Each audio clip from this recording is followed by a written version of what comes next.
Welcome ladies and gentlemen to a new video on Power Drift, and with us a new SUV, a new car. Well, it's not really new, it's facelifted new. This is of course the new facelift Hyundai Venue, but this video is also the start of what I'm going to call the June Jumble, because if you're a car person and you like your car content on the Power Drift channel, there is just so much stuff coming at you. This of course is the first look video. There's going to be a drive video soon, and then there are going to be more cars, the new Scorpio, the new Brezza, which is going to be a rival to the facelift Venue. They've just about launched it before the Brezza, a few days before the Brezza.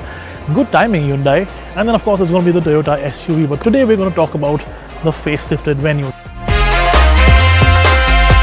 Now, they've done it so really well, and that's what Hyundai really does well. Facelifts, that's something like a specialty for Hyundai. What have they done? Basically made the car a lot more muscular, a lot more sort of squared off, and people are going to like this design a lot more than the previous one, because the previous design was a little bit of a love it or hate it sort of thing. Some people didn't like it, some people did. I thought it was quite a nice looking car. This one though, I think is more generally palatable. What have they done? Obvious changes of course are the big grille, which is a little bit chunky, a little bit more chrome, a little bit, well, better embellishments on it, and of course it's got that dark chrome treatment that we've seen on the Alcazar as well. But if you like your bright chrome stuff, you can always go to your neighborhood accessories Kachacha and put that big grille on this, or change the grille. Don't do that though, this does look nice and premium. You also have a lot of squared off bits that actually remind me of the Ioniq 5 for some reason, which is the EV that's going to be coming later this year. And then of course you've got a different set of wheels, but the big change, the one that I really like, is actually at the rear.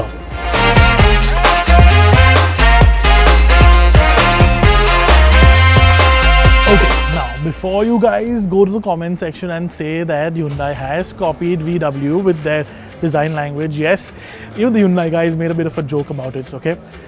The Taygun and the Venue have sort of this similar brake light thing that's happening here, or the tail light thing that's happening, which is like a connected tail light, and I in fact really like the way this looks.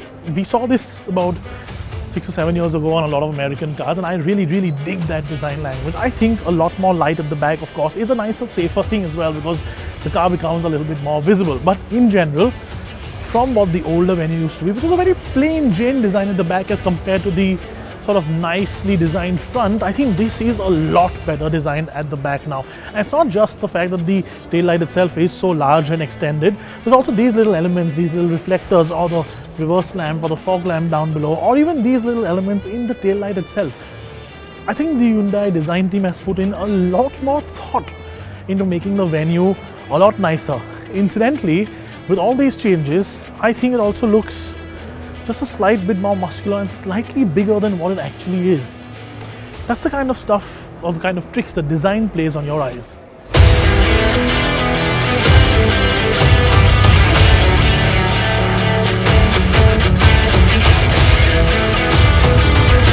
Okay, so we've seen the exterior changes and they are a little bit more substantial than what you get on the inside. But the big change on the inside is actually this very light color palette that in fact a lot of manufacturers are quickly adopting.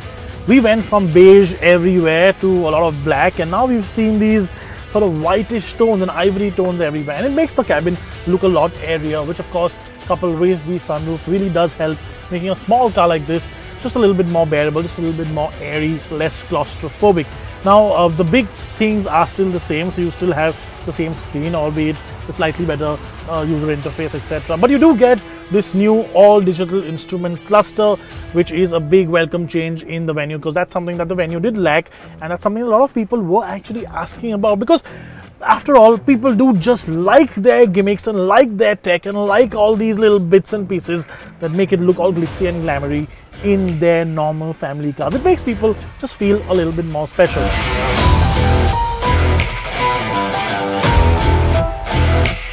Other features include the fact that there's a new drive mode knob on the bottom here instead of a little coin slot that used to be there on the earlier car, and that's pretty much about it. But there is a big change on the rear seat that I think we should definitely be talking about. Join me in the back.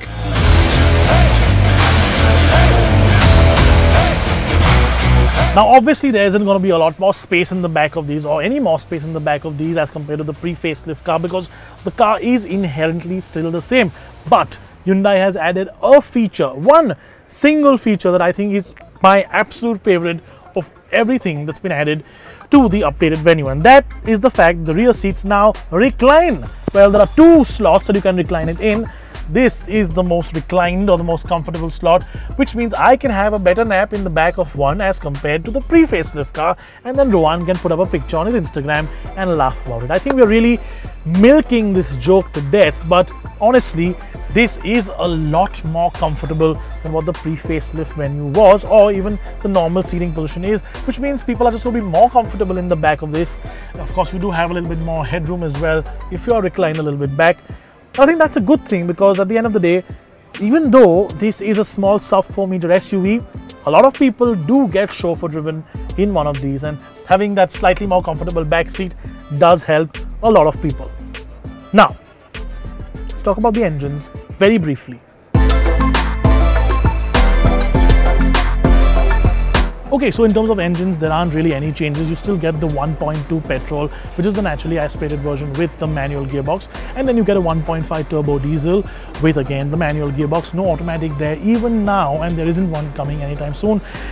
And then you get the turbo petrol 1 liter with the IMT, or the clutchless manual gearbox, which a lot of people seem to be buying actually, strangely. We didn't think the penetration of that gearbox would be as much as it is.